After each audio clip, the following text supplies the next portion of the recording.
Bonjour et bienvenue dans votre rendez-vous Quality Forever. Pour ce deuxième rendez-vous, je vous propose de parler de processus. C'est en effet la brique de base de tout système de management durable, que l'on parle de qualité ou d'environnement par exemple. Il est donc important de s'interroger sur la meilleure manière de les placer et garder sous tension. Afin de répondre de manière concrète à cette question, je puiserai tout simplement dans mon expérience au service des entreprises. L'ISO 9001 a d'une certaine manière popularisé la notion de processus et de son corollaire, le pilote de processus. Malheureusement, dans la réalité, on se rend compte que le choix de l'un et le fonctionnement de l'autre laissent à désirer. Cela ne permet donc pas au processus de faire ce que l'on attend d'eux, à savoir contribuer aux objectifs qualité de leurs organisations. Aussi, dans cette vidéo, nous allons aborder les points suivants. Le choix des pilotes, pourquoi ce choix est-il important et doit-il être fait de manière responsable? Les relations entre processus, comment formaliser et fiabiliser ces relations?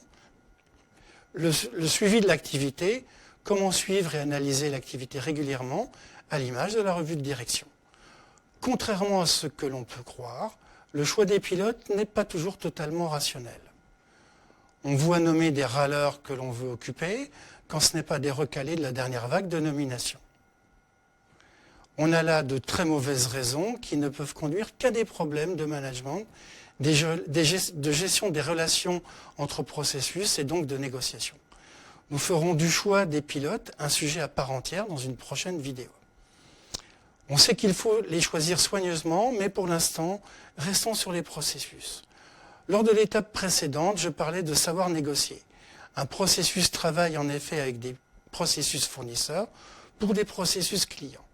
Pour ce faire, il doit accepter les exigences des processus clients et en faire accepter ses fournisseurs internes afin de disposer les moyens nécessaires pour produire ce qu'il s'est engagé à réaliser.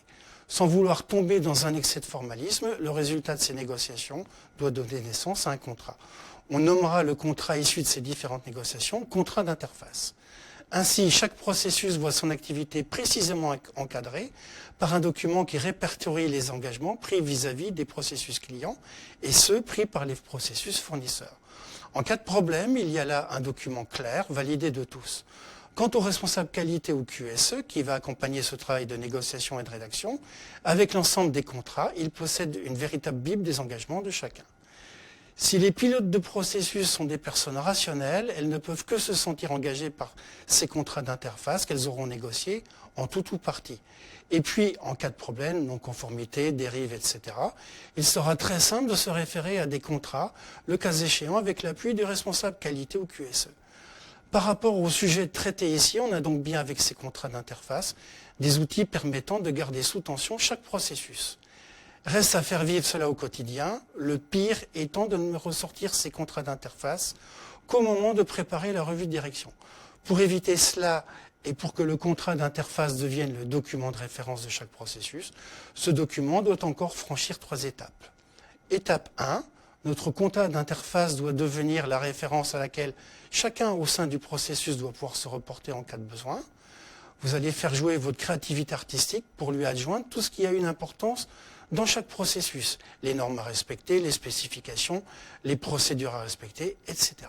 Étape 2, pour en faire un réel outil de référence et de pilotage, ce contrat d'interface consignera les objectifs quanti et quali, qui permettront à tout un chacun, au sein du processus, de savoir comment celui-ci constitue aux objectifs de l'organisation. C'est important et impliquant pour tous. Étape 3, les contrats d'interface sont donc devenus des documents de pilotage au quotidien pour tous. Reste une dernière étape pour garder sous tension nos processus, la revue de processus. L'idée est simple, il s'agit en effet d'intégrer aux réunions existantes un temps d'échange, renvoyant au contrat d'interface, et ce afin de voir comment, au sein de chaque processus, la contribution attendue aux objectifs globaux se construit. Cela permet également, lorsque de non-conformités sont relevées et des dérives constatées, d'en étudier plus précisément les origines. Côté fournisseur, respect des procédures internes par exemple, et les conséquences.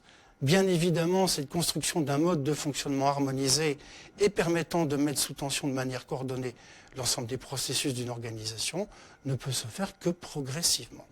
Néanmoins, vous avez là une méthode permettant de structurer et encore une fois d'harmoniser le fonctionnement d'entités qui n'ont pas forcément été habituées à fonctionner ensemble. Cette méthode, si vous la retenez, vous indiquera le chemin à suivre. Elle vous fixera d'une certaine manière une ligne d'horizon. Partagez-la, c'est important. Et pour le reste, avancez sans hâte excessive. C'est le meilleur moyen de faire comprendre à chacun ce qu'il peut tirer comme avantage d'une rationalisation de certaines méthodes de travail et donc de vous faire des alliés et des relais. Quant à la définition du profil du bon pilote, rendez-vous dans une prochaine vidéo. Ce que je vous ai présenté ici est le fruit de mon expérience ou de différents types d'entreprises. J'ai créé un certain nombre de contrats d'interface, à chaque fois un peu meilleurs que les précédents. N'hésitez pas, rendez-vous et si besoin, contactez-moi sur Parcours Croisé pour échanger.